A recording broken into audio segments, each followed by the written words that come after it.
I have a dream that one day this nation will... Comment retrouver des forces après un choc?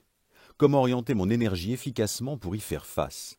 C'est à ces questions qu'est confronté le leader lorsqu'il se retrouve dans une situation de confinement. Regardons de plus près par quelles étapes nous passons tous lorsque nous sommes confrontés à des situations extrêmes et comment accélérer le processus qui nous permettra d'agir au plus juste. C'est la psychiatre américaine Elizabeth Kubler-Ross qui, dans les années 60, avait développé un modèle autour des 5 étapes nécessaires pour faire son deuil d'une situation ou d'une personne. En effet, ces phases sont vécues non seulement lorsque l'on perd quelqu'un, mais aussi lorsque l'on est confronté à un choc violent comme la perte de travail ou la perte de liberté.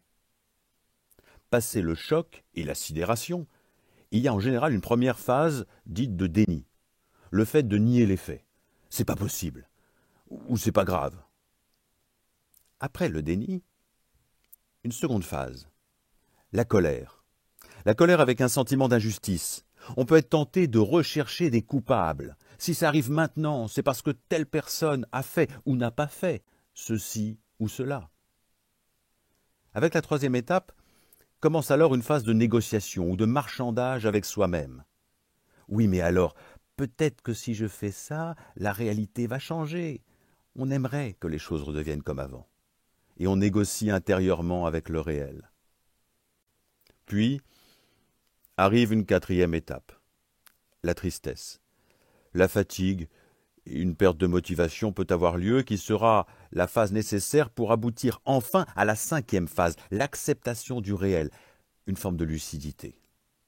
Et à partir de là, le leader peut investir son énergie pour mieux réfléchir sur l'avenir.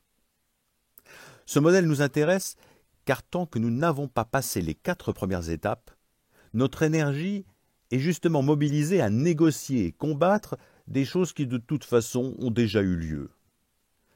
Le leader a pour ambition d'agir et de changer les choses à venir. Et l'acceptation active du réel lui permet de retrouver le pouvoir d'agir sur lui. Alors comment accélérer ce processus? Un processus qui n'est pas toujours linéaire. Il est bien évident que nous faisons des allers-retours entre ces différentes phases.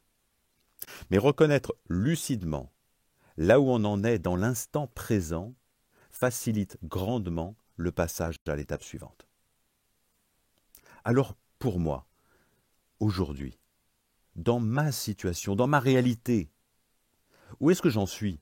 Avec quoi je me bats? Est-ce que j'ai une forme de déni? Et alors j'ai besoin de m'informer pour regarder la réalité telle qu'elle est. Ai-je de la colère? Puis-je la dire à quelqu'un de confiance? Est-ce que je négocie avec moi-même? Je peux alors m'interroger, qu'est-ce qui se joue pour moi? Qu'est-ce que j'ai peur de lâcher? Qu'est-ce que j'ai peur de perdre? Est-ce que je suis triste? J'ai sans doute besoin de prendre encore plus soin de moi. Enfin, y a-t-il des formes d'acceptation active du réel? Lesquelles? Car là, je retrouve des marges de liberté pour penser, pour créer et agir différemment, et ainsi déployer le leadership nécessaire par gros temps. Par gros temps, comment garder une équipe mobilisée? Comment faire vivre un collectif qui est temporairement dans une proximité dégradée? Comment, en tant que leader, accompagner les collaborateurs pour maintenir énergie, engagement et opérationnalité? Je vous propose une inspiration venue du passé. Nelson Mandela, leader de la lutte contre l'apartheid en Afrique du Sud. Cet homme est resté 27 ans en prison. En termes de confinement, il sait de quoi il parle. Il est resté lors des premières semaines à Robben Island 23 heures sur 24 dans une cellule de 7 mètres carrés. Il va alors développer des trésors d'inventivité pour maintenir le lien entre ses compagnons de lutte. Son objectif est clair, déjouer le découragement, l'isolement, l'inutilité. Toute son énergie va alors se concentrer sur la nécessité de faire groupe. Il écrit dans ses mémoires « Tout ce que nous savions, tout ce que nous apprenions, nous le partagions et en le partageant, nous multiplions le courage que nous avions individuellement. » Cela allait même plus loin. Il n'hésitait pas à lancer des débats futiles sur des questions saugrenues dans un univers carcéral. Y a-t-il des tigres en Afrique?